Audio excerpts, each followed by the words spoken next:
이스라엘은 애굽 땅에서 종살이하고 있었습니다. 우리의 지나간 삶의 예표가 되는 거예요. 우리가 이 세상에서 마귀의 종살이, 죄의 종살이를 하지 않았습니까? 이스라엘은 애굽 땅에서 종살이할 때 고통으로 인해 하나님께 구원을 요청했습니다. 하나님께서는 이스라엘의 부르짖음을 듣고 불쌍히 여겨주셨죠. 이스라엘을 구원하시고자 작정을 하셨어요. 모세를 지도자로 세워 그들을 인도해 내셨습니다. 애굽 땅으로부터 나오게 하셔가지고 가나안 땅으로 들이신 거예요. 마귀의 종살이, 죄의 종살이를 하던 우리를 구원하셔서 천국으로 인도하시는 것의 예표가 되는 거죠. 하여튼간에 모세를 세워가지고 이스라엘을 출애굽시키려고 하셨던 하나님의 놀랍고 위대하신 뜻. 그런데 강팍한 애굽 왕 바로가 도무지 하나님 말을 듣질 않는 거예요. 모세 말을 듣질 않는 거예요. 이스라엘을 절대로 놓아주지 않으려고 하는 거예요. 하나님께서는 9가지 재앙을 통해 당신의 권세를 보여주셨습니다. 그럼에도 불구하고 이 바로는 이스라엘 백성들을 놓고 이스라엘 백성들을 붙들고 놓아주지 않으려고 그랬어요. 하나님께서는 이제 마지막 10번째 재앙을 예고하십니다. 애굽과 바로를 심판하시고 끝내 하나님 당신의 백성들을 구원하시고자 10번째 재앙을 예고하셨어요. 하나님께서는 애굽에 처음 난 것들을 다 치신다 말씀하셨어요. 애굽의 모든 신을 다 심판하실 거다 말씀을 하셨습니다. 12절 말씀, 내가 그 밤에 애굽 땅에 두루 다니며 사람이나 짐승을 막론하고 애굽 땅에 있는 모든 처음 난 것을 다 치고 애굽의 모든 신을 내가 심판하리라. 나는 여호와라 그러셨어요.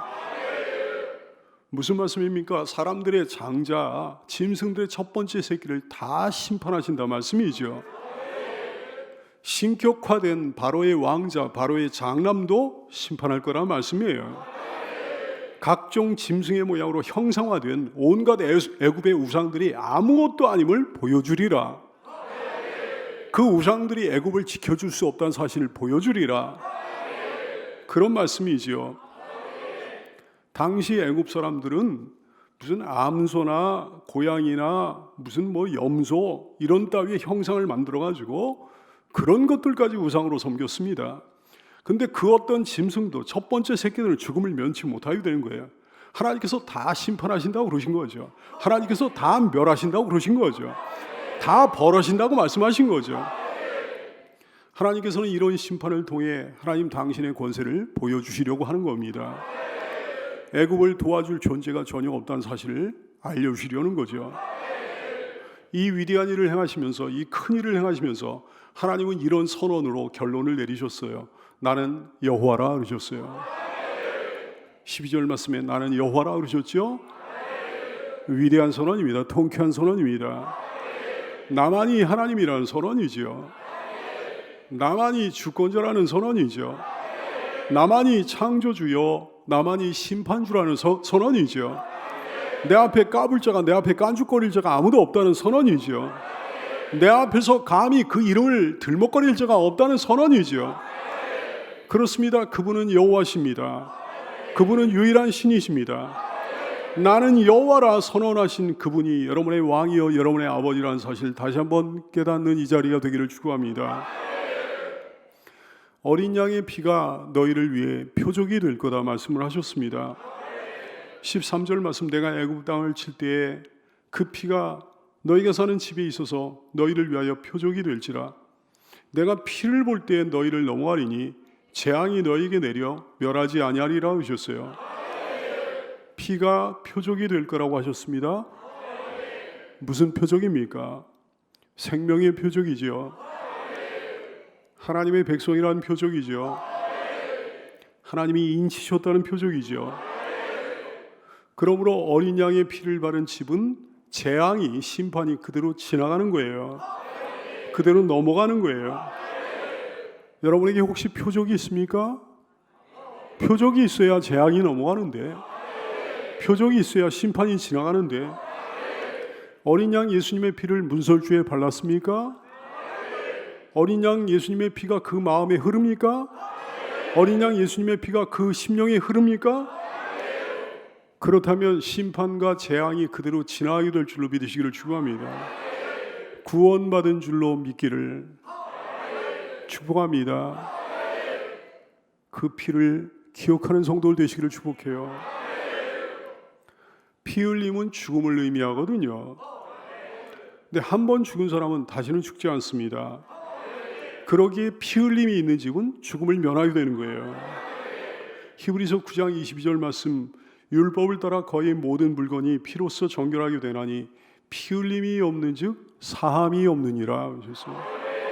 피 흘림이 있으면 사함이 있다는 거죠. 근데 누구 피입니까? 누가 피를 흘렸습니까? 여러분이 흘렸습니까? 내가 흘렸습니까? 우리가 흘렸습니까? 아니요, 아니요. 예수님의 피예요. 예수님의 죽음이에요.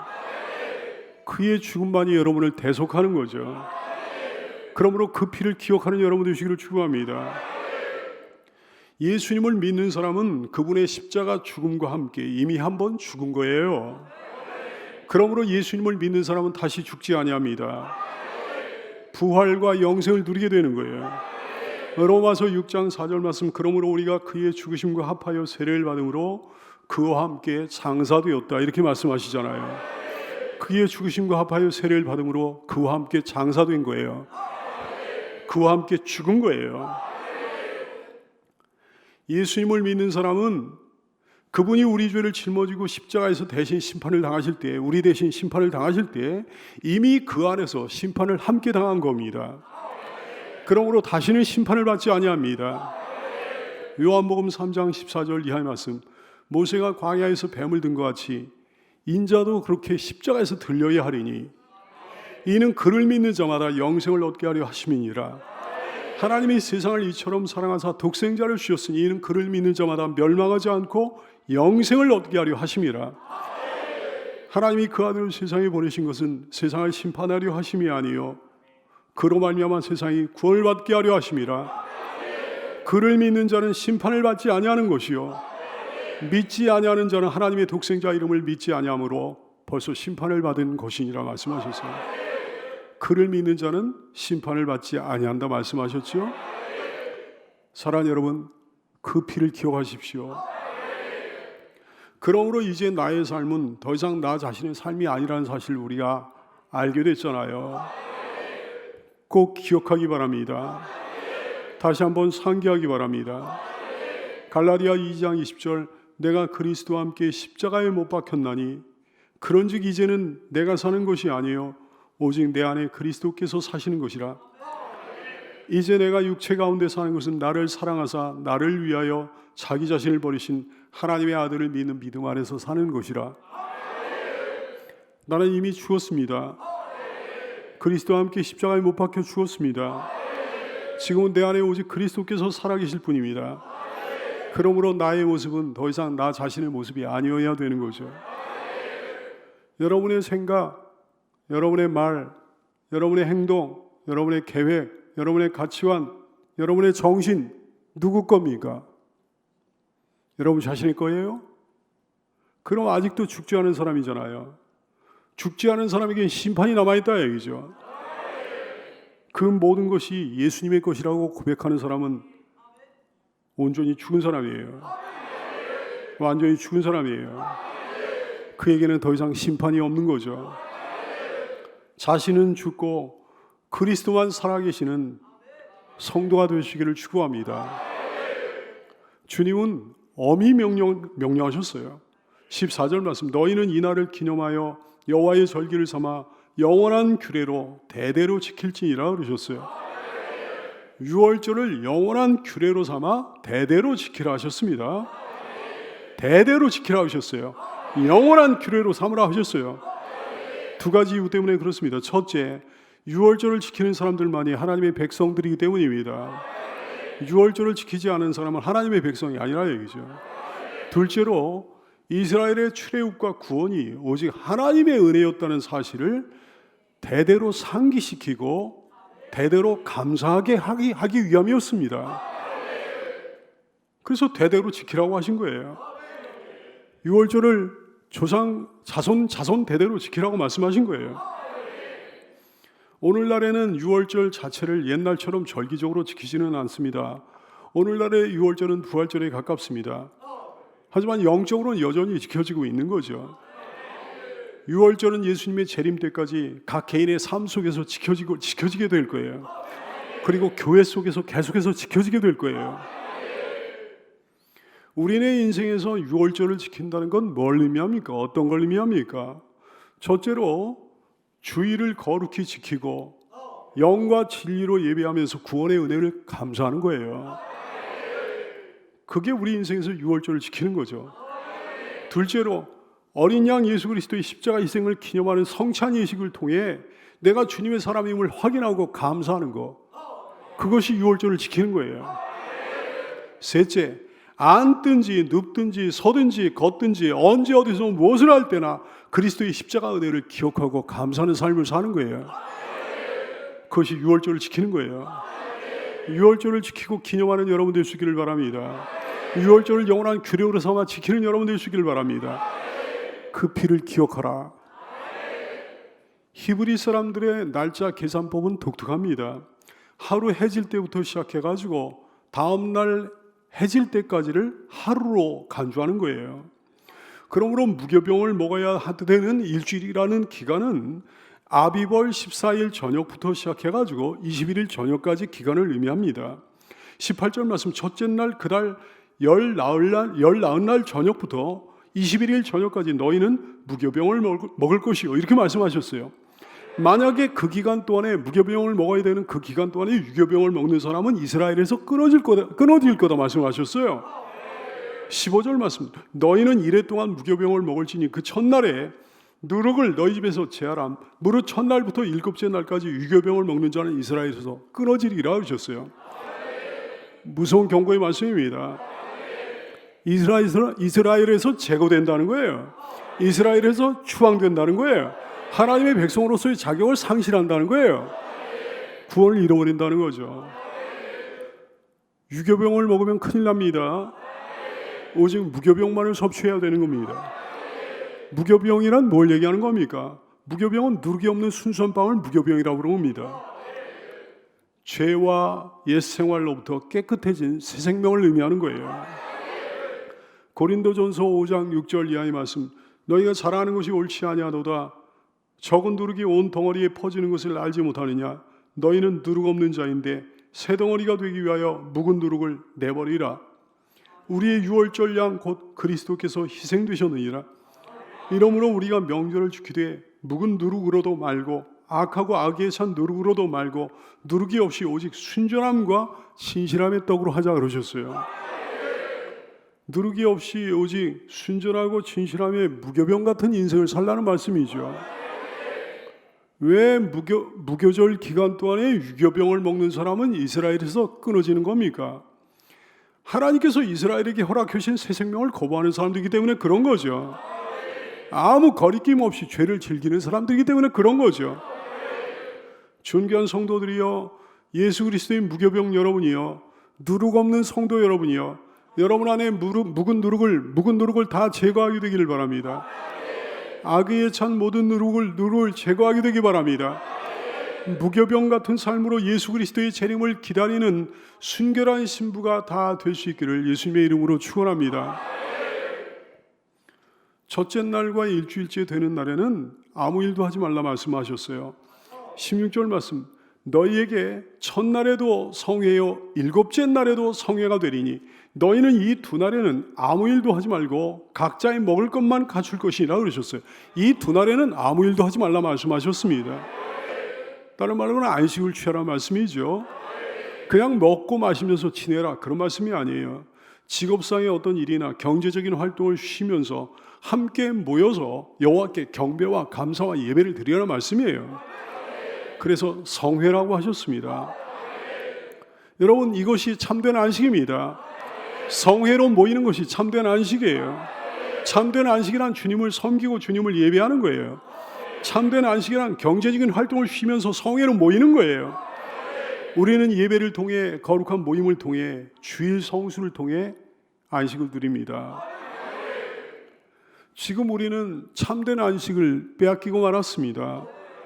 그래서 성도들이 모두들 다 이렇게 힘들어하는 거죠. 살아도 사는 게 아닌 것 같다고 그래요. 마음이 너무 불안정하다고 그래요. 너무 뒤숭숭하고 혼란스럽다고 그래요. 안식을 빼앗겼으니까요. 우리에게 참된 안식이 무언가 여러분 다시 한번 깨달아 알게 되지 않았습니까? 그러나 이런 시국에 온라인 예배를 온전히 드림으로 이 와중에도 함께 하시고 임하시는 주님의 성령을 통해 참된 안식을 또 누리는 여러분 되시길 바랍니다. 주께서 여러분에게 놀라운 재충전의 은혜를 주시기를, 여러분의 몸과 영혼, 여러분에게 속한 모든 것이 이런 시간들을 통해 더 깨어지고 더 돌이켜지고 더 새롭게 되는 역사가 일어나게 되기를 소원합니다. 무교절을 지키라 그러셨어요. 17절 너희는 무교절을 지키라. 이날에 내가 너희 군대를 애굽 땅에서 인도하여 내었음이니라. 그러므로 너희가 영원한 규례로 삼아 대대로 이날을 지킬지니라 그러셨어요. 광의의 무교절은 6월절도 포함되지만 협의의 무교절이란 아비벌 15일서부터 21일까지 기간을 의미하는 거예요. 레위기 23장 6절 말씀, 이달 15날은 여호와의 무교절이니 이래 동안 너희는 무교병을 먹을 것이요, 이렇게 말씀하셨어요. 무교절은 6월절과 연결되는 절기입니다.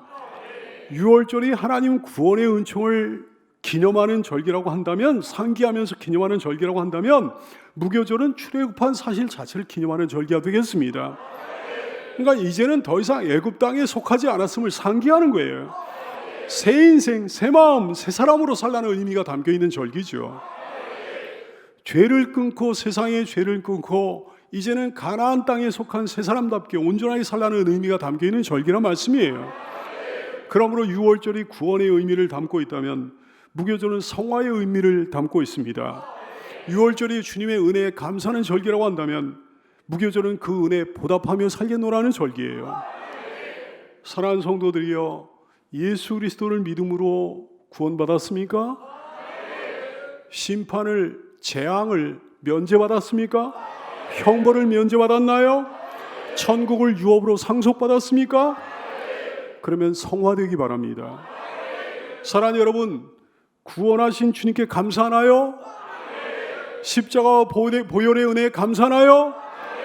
그러면 그 은혜에 보답하며 살게 되기를 축복합니다. 이게 얼마나 중요한지 주님은 18절 이하의 말씀을 통해 똑같은 말씀을 다시 한번 반복을 하셨다고요. 18절부터 20절까지 말씀을 보면 동일한 말씀을 또 반복을 하셨어요. 하나님도 아주 중요한 말씀을 하실 때는 반복해서 말씀을 하신 경우가 많습니다. 얼마나 중요하면 연이어서 똑같은 말씀을 반복하시겠습니까? 7일 동안 무교절을 엄히 지킬 것을 엄히 명하셨어요.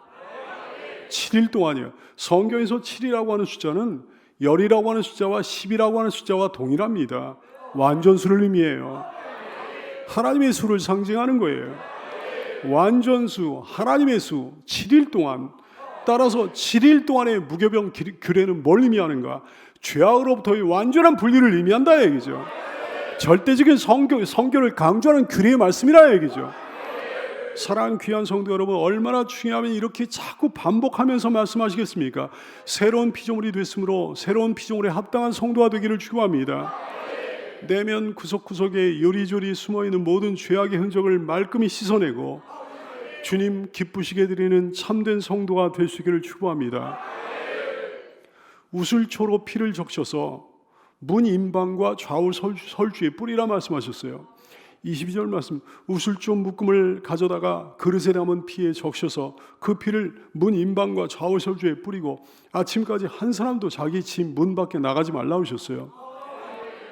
우슬초는 키가 작고 보잘것없는 식물입니다. 팔레스틴 땅의 흔한 식물이었어요. 성경에 자주 나옵니다. 10여 차례 이상 나오는 것 같아요.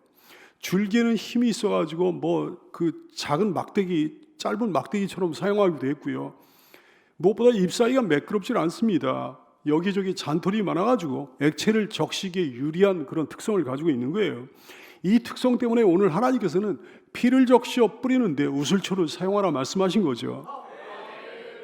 우슬초를 통해 가지고 그 피를 뿌리라 말씀하셨어요. 어린 양 그 피를 기억하는 여러분 되시기를 축원합니다. 나중에 이 우슬초는 문둥병자를 정결케 하는 의식에 사용이 됐습니다. 또 암송아지를 희생제물로 하나님께 드릴 때도 사용됐습니다. 다시 말해 구속과 정결의 도구로 이 우슬초를 사용했단 말씀이죠. 다윗의 기도를 여러분 아시잖아요.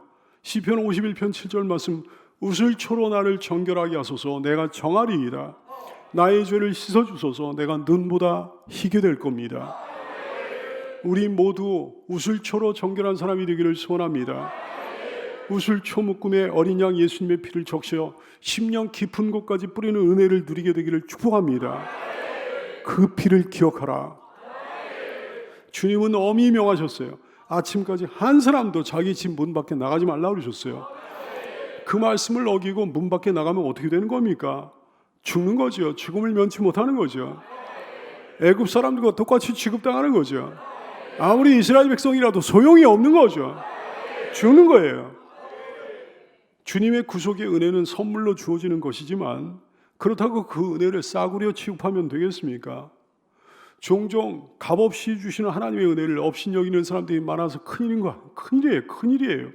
어린 양의 피는요, 우리를 구원하기에 완전하고 완벽하고 흠이 없지만 그 피의 희생을 업신이 여기는 사람까지 구원할 수는 없습니다. 어린 양의 피는요, 순전히 믿는 사람에게만 해당되는 거예요. 온전히 믿는 사람에게만 해당되는 거예요. 여러분같이 진짜로 순종하며 살기를 원하는 사람에게만 해당되는 거예요. 하라고 하신 건 하고 하지 말라고 하신 것은 안 하는 성도가 되기를 축원합니다. 끝까지 순종의 길을 잘 걸어가는 여러분 되시기를 축원합니다. 그 피를 기억하라. 23절 말씀은 하나님의 임재하심이 어떤 결과를 가져오는지에 대해서 너무나 분명하게 말씀합니다. 23절 말씀, 여호와께서 애굽 사람들에게 재앙을 내리려고 지나가실 때 문 임방과 좌우 문설주의 피를 보시면 여호와께서 그 문을 넘으시고 멸하는 자에게 너희 집에 들어와서 너희를 치지 못하게 하실 것임이라고 하셨어요. 여호와의 임재는 아주 대조적인 두 가지 결과를 가져오는 거예요. 첫째는 멸망입니다. 그날 여호와께서 애굽 사람들을 치러 두루 다니신다 그러셨어요. 하나님의 자녀 아닌 모든 사람들은 멸망을 면치 못하는 거예요. 심판을 당하게 되는 거예요. 둘째는 구원입니다. 문 임방과 좌우 문설주의 피를 보시면 여호와께서 그 문을 그냥 넘어가시고 멸하는 자에게 너희 집에 들어가서 너희를 치지 못하게 막으실 거다 말씀을 하신 거예요. 전에는 애굽 땅에서 그 일이 벌어졌지만 앞으로는 내가 살고 있는 이 세상에서 바로 그 일이 벌어집니다. 언제입니까? 이런 일이 벌어질 때가 언제입니까? 이런 결과가 빚어질 때가 언제입니까? 세상 종말의 그날이죠. 그러므로 불신자들은 세상의 종말이라고 그러면 그렇게 싫어하는 거예요. 종말이라는 단어만 나와도 몸소리칩니다. 싫어합니다. 자기들이 여호와의 임재에 따라 멸망당할 일이기 때문에 본능적으로 그걸 싫어하는 게 아닌가 싶습니다. 하지만 참된 신자들은 세상 종말의 날을 결코 싫어하지 않습니다. 도리어 그날을 간절히 사모하고 기다립니다. 왜냐하면 여호와의 임재로 모든 고통이 끝나고 완전히 구원받는 날이기 때문에. 베드로후서 3장 12절 이하의 말씀, 하나님의 날이 임하기를 바라보고 간절히 사모하라. 세상 종말의 그날을 간절히 바라보고 사모하라. 그날에 하늘이 불에 타서 풀어지고 물질이 뜨거운 불에 녹아지려니와 우리는 그의 약속대로 의의가 있는 곳인 새하늘과 새 땅을 바라보도다. 사랑하는 성도들이여, 살아도 감사, 죽어도 감사, 세상이 연장돼도 감사, 지금 종말이 온다고 해도 감사. 내 생에 지나갈 때까지 예수님이 안 오시고 내 자손 때 오신다고 해도 감사. 지금 당장 오신다고 해도 감사. 감사하는 성도가 되시기를 축원합니다. 하나님은 자손 대대로 유월절을 지키라 명하셨어요. 24절 말씀, 너희는 이 일을 규례로 삼아 너희와 너희 자손이 영원히 지킬 것이니 이렇게 말씀하셨어요. 가나안 땅으로 들어갔을 때도 이 규례를 지켜야 되는 거예요. 25절 말씀, 너희는 여호와께서 허락하신 대로 너희에게 주시는 땅에 이를 때 이 예식을 지킬 것이라고 하셨어요. 유월절은 끊임없이 지켜야 되는 예식이란 말씀이에요. 왜 끊임없이 지켜야 되는 겁니까? 자손 대대로 하나님의 은혜를 잊지 않도록 하기 위해서, 자손 대대로 하나님을 잘 섬기도록 하기 위해서, 26절 이하의 말씀이 바로 그 말씀이에요. 26절, 27절 이후에 너희의 자녀가 물어보기를 이 예식이 무슨 뜻이냐 하거든 너희는 이르기를 이는 여호와의 유월절 제사라. 여호와께서 옛날에 이런 은혜를 베풀어 여호와께서 애굽 사람에게 재앙을 내리실 때 애굽에 있는 이스라엘 자손의 집을 넘어서 우리의 집을 구원하셨느니라. 이렇게 가르쳐주라 하매 백성이 머리 숙여 경배했다 그랬어요. 여러분이 신앙의 길을 잘 걸어가는 한, 여러분이 하나님을 잘 섬기는 한, 여러분의 자손들이 반드시 여러분에게 물어볼 거예요. 예배의 의미에 대해 물어볼 거예요. 주일 성수의 의미에 대해 물어볼 거예요. 기도를 왜 이렇게 간절히 해야 되는지 물어볼 거예요. 아까운 돈을 왜 하나님께 헌금으로 드려야 되는지 물어볼 거예요. 왜 하나님께 그렇게 헌신하고 살아야 되는지 물어볼 거예요. 왜 우리는 이런 걸 하면 안 되는지, 왜 우리는 이런 걸 하면서 살아야 되는지 여러분에게 물어볼 겁니다. 여러분이 하나님 잘 섬기지 않고 있다면 물론 여러분에게 안 물어볼 거예요. 물어볼 게 뭐 있습니까? 다른 사람들에 비해 가지고 특별할 게 하나도 없는데, 세상 사람들에 비해 특별할 게 하나도 없는데, 세상 사람을 살아가는 바로 그 모습으로 살아가고 있는데 여러분에게 물어볼 게 뭐 있겠습니까? 안 물어볼 거예요. 자손들이 그렇게 물어보지 않는 조상이 된다면 불행 중에 불행이지요. 설사 물어본다고 해도 대답할 말이 없는 조상이 된다면 불행 중에 불행이지요. 나중에 이스라엘이 그렇게 돼버리고 말았습니다. 물어본 자손들도 별로 없었지만 기껏 물어봐야 제대로 대답해 줄 것도 없었습니다. 대답해 주질 못했어요. 대답이 시원치 않으니까 그나마 물어보던 사람들이 다시금 점점 줄어드는 악순환이 반복됐습니다. 그래서 오늘날까지 이스라엘이 저 고생을 하고 있는 거 아닙니까? 여러분, 그들이 가나안 땅을 잃어버리고 쫓겨난 게 무엇 때문에 그래요? 2000여 년 동안 세계를 떠돌며 방황하는 게 무엇 때문에 그래요? 20세기 들어가지고 간신히 일부 땅을 회복하긴 했지만 그동안 자기들 대신에 그 땅을 차지하고 살았던 팔레스타인 사람들로 인해 가지고 오늘날까지 고칠 수 없는 게 무엇 때문에 그렇습니까? 유월절 규례를 제대로 지키지 않았기 때문에 그런 거죠. 자손들에게 해줄 말이 없었던 이스라엘 그 조상들이 됐기 때문에 그랬던 거죠. 사랑하는 성도들이여, 여러분은 유월절 규례를 잘 지키게 되기를 축원합니다. 자손들에게도 그런 신앙을 잘 물려주게 되기를. 그래서 그 바른 신앙, 여러분의 옳은 신앙, 여러분의 온전한 신앙, 여러분의 진짜 신앙, 여러분의 아름답고 뜨거운 진짜 신앙이 주님 다시 오실 그날까지 여러분의 가문 가운데 변치 않고 이어지게 되기를 주의 이름으로 축원합니다. 그 피를 기억하라. 그 피의 은총을 기억하라. 기도하겠습니다.